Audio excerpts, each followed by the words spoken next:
Hello, and welcome to the first look at Total War Saga Troy.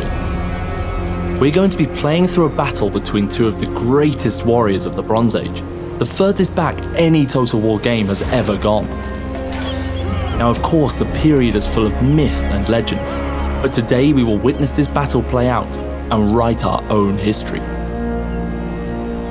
We are playing as Achilles, the mightiest warrior of the Iliad. But hot-tempered and unpredictable, his army has sailed over to the great city of Troy to steal its riches with only Hector standing in our way.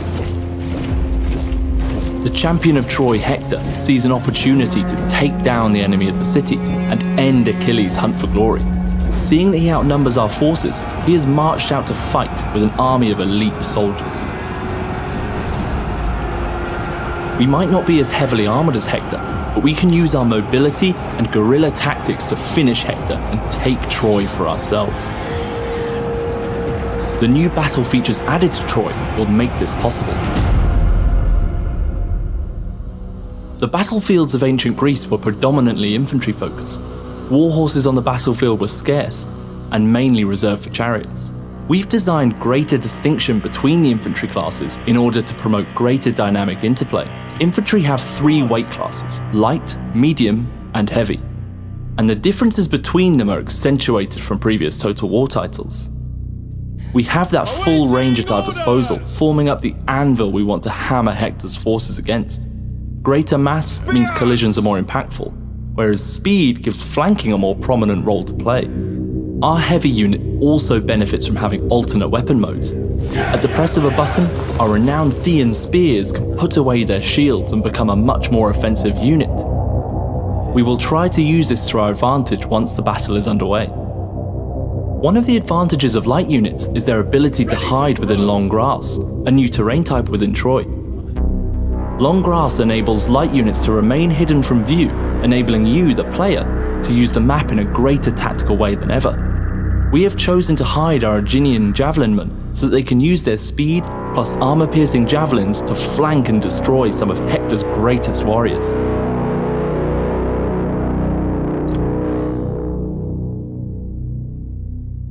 On our right flank, we have our Achilles runners, trained by Achilles himself, also making use of that long grass.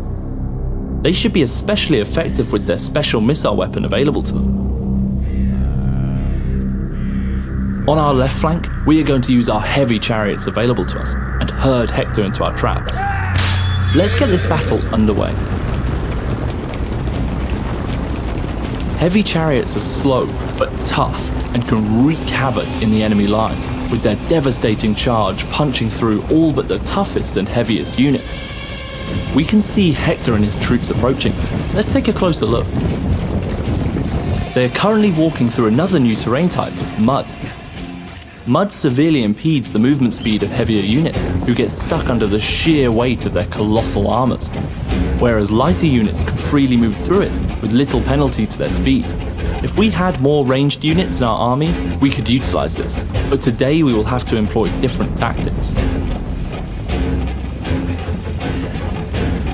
Hector doesn't just have these heavily armored Troy guards at his disposal.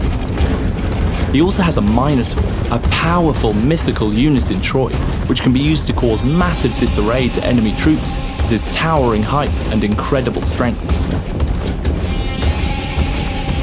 We think of our Minotaur as a rebel or bandit king who invokes the symbols of the past to stake a claim for power. His army is getting close, leading his archers at the front to loose arrows onto our strongest units.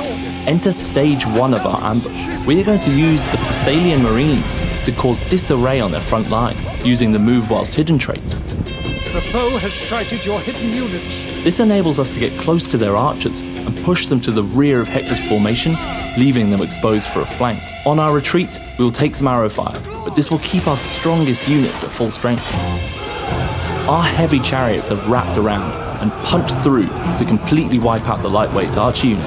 Our right flank is managing to prevent any attacks our enemy Hector had planned, with the light swordsmen holding them in place, and our Achilles runners using their aforementioned missile weapon to provide range support. Hector's forces are now attacking our front line, including the mighty Minotaur. Your hero is under attack. Achilles has engaged with their unit, Let's put away the shields of our Thean spears and engage on the offensive.